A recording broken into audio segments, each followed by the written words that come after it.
सबसे पहले आपको एक खबर दें कि आसिफ जरदारी की बहन और बिलावल भुट्टो की फुप्पो फरियाल तालपुर को भी गिरफ्तार कर लिया गया। नैब ने फरियाल तालपुर को जाली अकाउंट्स केस में गिरफ्तार किया है। फरियाल तालपुर के लिए उनका घर ही सब जेल करार दे दिया गया। कल एहतसाब अदालत में उन्हें पेश किया जाएगा। चेयरमैन नैब ने अपने इख्तियारात इस्तेमाल करते हुए फरियाल तालपुर के घर को सब जेल करार दिया था। आसिफ जरदारी की बहन और फरियाल तालपुर जो कि बिलावल भुट्टो की फुप्पो है, उन्हें गिरफ्तार कर लिया गया है। नैब ने फरियाल तालपुर को जाली अकाउंट्स केस में गिरफ्तार किया है। बिलावल भुट्टो जरदारी ने कहा है कि आसिफ जरदारी और फरियाल तालपुर को सियासी मकासद के लिए गिरफ्तार किया गया। गिरफ्तारियों का मकसद मुआशी कातिल से आवाम की तवज्जो हटाना है। याद रखें, आपके घर में बहनें हैं, बेटी है। बिलावल ने कहा, हम लड़ेंगे, मुकाबला करेंगे, हम पीछे हटने वाले नहीं। जो लोग चादर और चार दीवारी की पासदारी नहीं करते वो बुज़दिल होते हैं। मुआविन खुसूसी फिरदौस आशिकावान ने कहा है कि कानून किसी मर्द और औरत में तफरीक नहीं करता। कोई खातून जुर्म करे तो उससे भी सज़ा मिलती है। हमें ख़वातीन के तकद्दुस का एहतराम है। उन लोगों को भी अपनी बहनों बेटियों के तकद्दुस का एहतराम करना चाहिए था। शरीफ ख़ानदान और जरदारी ख़ानदान की औरतों के नाम पर मनी लॉन्ड्रिंग की गई। अदालत के हुक्म पर फरियाल तालपुर को उनके घर में नज़रबंद किया गया है। जिन अदालतों की आज़ादी के नारे लगाते हैं उन्हीं अदालतों के हुक्म पर कार्रवाई की गई। नैब को आज़ाद किया, इदारों को ताकत दी, ताकतवर शख्सियात को इदारों के ताबे कर दिया है। मुस्लिम लीग नून की नायब सदर मरियम नवाज का कहना है कि सियासी मुखालिफों की बहनें बेटियां जेलों, हवालातों और झूठे मुकदमात की नज़र और अलीमा खान जुर्माना भरकर कानून का तमस्खर उड़ाकर चलती बनी। फरियाल तालपुर की गिरफ्तारी पर मरियम नवाज का कहना था कि सिर्फ एक मुकद्दस और मासूम बहन अलीमा खान है जो एतराफ़ जुर्म करके अरबों के असासे साबित होने पर जुर्माना भरकर कानून का तमस्खर उड़ाकर चलती बनी। बिल्कुल अपने भाई की तरह, जो ना ख़ानदानी रईस है ना इसका कोई मालूम ज़रिया आमदन है। वो 300 कनाल के घर में शाहाना ज़िंदगी गुजारता है और कानून से बालातर है।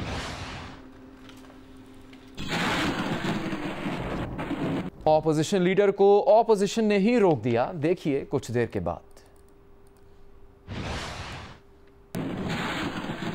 अभी आपको बताएं कि वज़ीर आज़म इमरान खान शंघाई ताउन तंजीम के सरबराह इजलास के मौके पर इंतहाई मसरूफ रहे। भारतीय वज़ीर आज़म नरेंद्र मोदी से भी मुसाफा और मुख्तसर बातचीत हुई। वज़ीर ख़ारजा शाह महमूद कुरैशी कहते हैं कि सरबराह इजलास के दौरान ये गैर रस्मी मुलाकात थी, ये दुनियादारी थी और मुज़ाकरात के हवाले से पाकिस्तान ने जो कहना था कह दिया। अब फैसला भारत ने करना है। वज़ीर आज़म इमरान खान की रूस के सदर व्लादिमीर पुतिन के साथ भी खुशगवार माहौल में कई बार गैर रस्मी गुफ्तगू हुई। वज़ीर आज़म इमरान खान से चीन, किर्गिस्तान, उज़्बेकिस्तान और बेलारूस के सदूर ने भी मुलाकातें की। किर्गिस्तान के दारुल हुकूमत बिश्केक में शंघाई ताउन तंजीम के सरबराह इजलास के मौके पर वज़ीर आज़म इमरान खान ने अहम आलमी रहनुमाओं से मुलाकातें की। सरबराह इजलास के दौरान भारतीय वज़ीर आज़म नरेंद्र मोदी और पाकिस्तानी वज़ीर आज़म का मुसाफा मुख्तसर बातचीत भी की। कोई स्ट्रक्चर्ड मीटिंग नहीं थी, बिल्कुल मुलाकात हुई है, मुसाफा भी हुआ है और प्लेजेंट्रीज का एक्सचेंज हुआ है। एक जिसे कहते हैं ना, एक जो कर्टिसीज थी, एक दुनियादारी थी, वो हुई है। भारत अभी तक अपने उस इलेक्शन के ज़हनी जो कैद से आज़ाद नहीं हो पाया, तो ये फैसला भारत ने करना है। पाकिस्तान ने जो कहना था पाकिस्तान ने कह दिया है और हमें कोई उजलत नहीं है, हमें कोई परेशानी नहीं है, हमें कोई घबराहट नहीं है। हम जब भी भारत तैयार होगा हमें तैयार पाएगा, लेकिन हम मुज़ाकरात करेंगे बराबरी की सतह पर और बावकार तरीके से।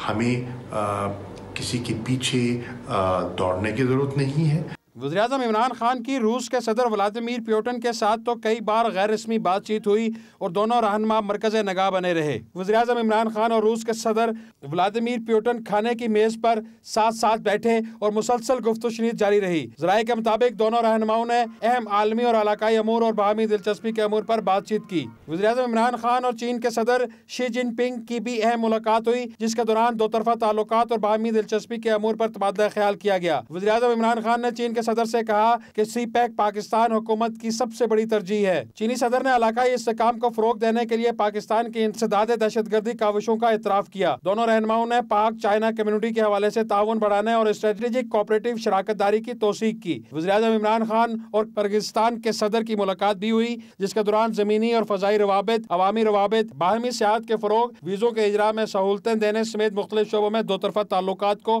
मजीद बेहतर बनाने पर इत्तफाक किया गया। वज़ीर-ए-आज़म इमरान खान से उज़्बेकिस्तान और बेलारूस के सदूर ने भी मुलाकातें की, जिसके दौरान दो तरफा ताल्लुकात और बाहमी आलमी और इलाकाई अमूर पर बात की गई। साथी रिपोर्टर अयाज अकबर यूसुफजई के साथ वकार सत्ती, जियो न्यूज़, इस्लामाबाद। शंघाई ताउन तंजीम के 19वें सरबराह इजलास का एलामिया जारी कर दिया गया। एलामिया के मुताबिक रुकन मुमालिक दहशतगर्दी की हर शक्ल और कार्रवाई की मजम्मत करते हैं। बैनुल-अक़वामी बिरादरी दहशतगर्दी के खिलाफ कोशिशों में आलमी ताउन को मजबूत करे। दहशतगर्दी के खिलाफ आलमी ताउन अक़वाम मुत्तहिदा की करारदादों और काउंटर टेररिज्म स्ट्रेटजी के तहत किया गया। दहशतगर्दी के खिलाफ आलमी ताउन आलमी कवानीन के उसूलों के तहत किया जाए। दहशतगर्दी के खिलाफ ताउन दोहरे मयार और इसे सियासत ज़दा किए बगैर किया जाए। दहशतगर्दी के खिलाफ कोशिशों में तमाम रियासतों की खुद मुख्तारी और आज़ादी का एहतराम किया जाए। रुकन मुमालिक दहशतगर्दी और इसके नज़रिए से मौसर तरीके से निमटने के लिए जामे इक़दामात पर अमल दरामद की अहमियत समझें। एलामी में कहा गया है कि दहशतगर्दी और इंतहा पसंदी की किसी कार्रवाई के लिए कोई जवाज़ नहीं हो सकता। रुकन मुमालिक दहशतगर्दी और इंतहा पसंदी को सहूलत पहुँचाने वाले अनासर को बेनकाब और ख़त्म करें। दहशतगर्दी से निमटने की आड़ में रियासतों के अंदरूनी मामलात में मदाखलत नाकाबिल कबूल है। दहशतगर्द, इंतहा पसंद और बुनियाद परस्त ग्रुप्स का जत्थों की शक्ल में इकट्ठे होना नाकाबिल कबूल है। वज़ीर ख़ारजा शाह महमूद कुरैशी ने कहा है कि ख़त्ते में बढ़ते हुए तनाज़ात की वजह से शंघाई ताउन तंजीम की अहमियत बढ़ गई है। बिश्केक में जियो न्यूज़ के नुमाइंदे अयाज अकबर यूसुफजई को इंटरव्यू में उन्होंने कहा कि SCO फोरम गैर यकीनी सूरत हाल में अमन व इस्तेहकाम और सिक्योरिटी की बात कर रहा है। रूसी सदर से 1.5 घंटे से ज़्यादा मुलाकात में अफगानिस्तान और गल्फ़ की सूरत हाल पर बात हुई। इमरान खान और सदर पुतिन के दरमियान पाक रूस दो तरफा ताउन पर बहुत मुस्बत गुफ्तगू हुई है।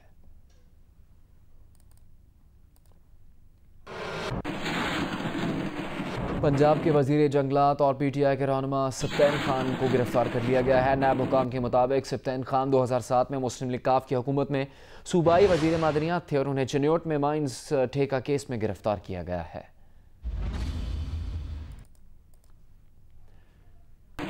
सुप्रीम जुडिशल काउंसिल ने सुप्रीम कोर्ट के जज जस्टिस काजी फायज ईसा और सिंध हाई कोर्ट के जज जस्टिस के आगा के खिलाफ सरदाती रेफरेंसेस पर इन कैमरा समात की। इस मौके पर वकला सुप्रीम कोर्ट के अहाते में एहतजाज करते रहे। सुप्रीम जुडिशल काउंसिल का बंद कमरा इजलास तकरीबन 1 घंटा से ज़्यादा जारी रहा। अटॉर्नी जनरल पाकिस्तान अनवर मंसूर खान ने रेफरेंसेस के कानूनी निकात पर बहस की। सुप्रीम जुडिशल काउंसिल का इजलास ख़त्म होने के बाद मीडिया ने अटॉर्नी जनरल से कार्रवाई से मुतालिक सवालात किए, लेकिन उन्होंने कोई जवाब नहीं दिया और अपने कमरे में चले गए।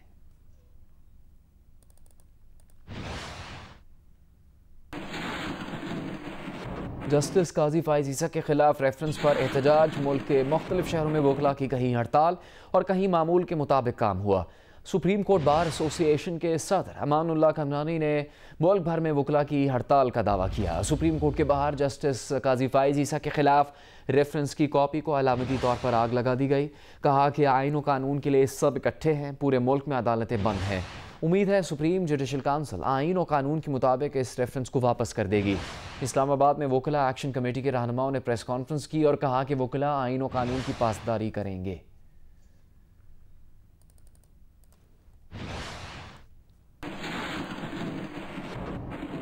सुप्रीम कोर्ट ऑफ पाकिस्तान के बाहर वकला से इजहार यकजहती के लिए आए साबिक चेयरमैन सेनेट रज़ा रब्बानी ने कहा है कि मौजूदा दौरे हुकूमत में जनरल मुशर्रफ का नामुकम्मल सियासी एजेंडा मुकम्मल करने की कोशिश की जा रही है। आज भी मुशर्रफ के लोग हुकूमत में बैठे हैं। जस्टिस काजी फायज ईसा के खिलाफ रेफरेंस हुकूमत की जानिब से अदलिया पर हमला है।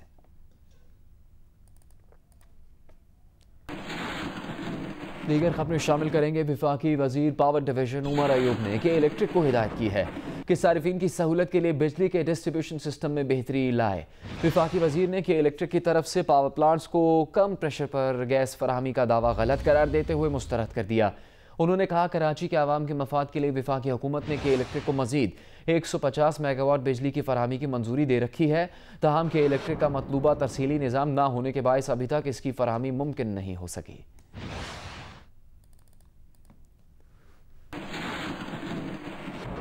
पंजाब का माली साल 2019-2020 का बजट पेश कर दिया गया। 23 खरब 57 करोड़ रुपए के बजट में तरक्याती प्रोग्राम के लिए 350 अरब और गैर तरक्याती अखराजात के लिए 12 खरब 98 अरब 80 करोड़ रुपए मुख्तस किए गए हैं।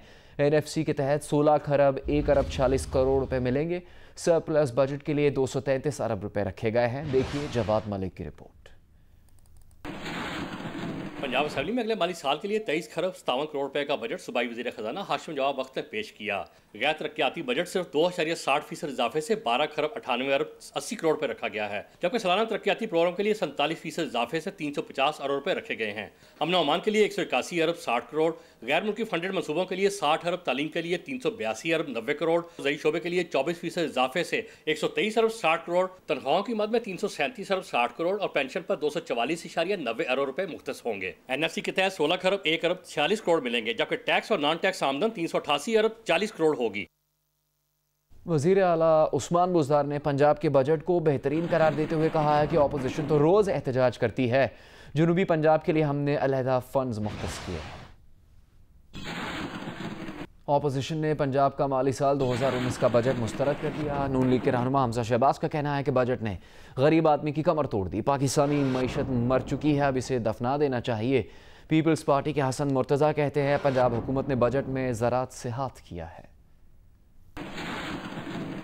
मुल्क जो है ना वो रूखी सूखी खा के गुजारा कर लेते हैं, लेकिन जब नाउमीदी डेरे डालती है, जब गुर्बत गरीब की आंखों में घूरती है, जब मजदूर के घर में बेरोजगारी चीखें मारती है, तो फिर कौमों की बुनियादें हिल जाया करती हैं। आज भी अगर सिंध में आप देखें जिनको ये चोर कहते हैं, तो उन्होंने आज भी तनख्वाहों में 15% इजाफा किया है। आज भी उनका बजट जो है वो टैक्स फ्री बजट है, लेकिन ये जो ईमानदारों और सच्चों की हुकूमत है, इसने अवाम को लूट लिया है। सिंध असेंबली में नए माली साल का बजट पेश किया गया। बजट की मजमूई मालियत 12 खरब 17 अरब 89 करोड़ रुपए है। सरकारी मुलाजमीन की तनख्वाहों और पेंशन में 15% इजाफे और मजदूरों की कम से कम तनख्वाह 17,500 रुपए करने का ऐलान किया गया। कराची में तरक्याती मनसूबों पर 36 अरब रुपए खर्च किए जाएंगे। वज़ीर आला मुराद अली शाह की बजट तकरीर के दौरान अपोजिशन अरकान शोर मचाते और नारे लगाते रहे। Hi, I'm Shadia Niazi. Thanks for watching Geo News. For more videos and updates, do not forget to click the subscribe button.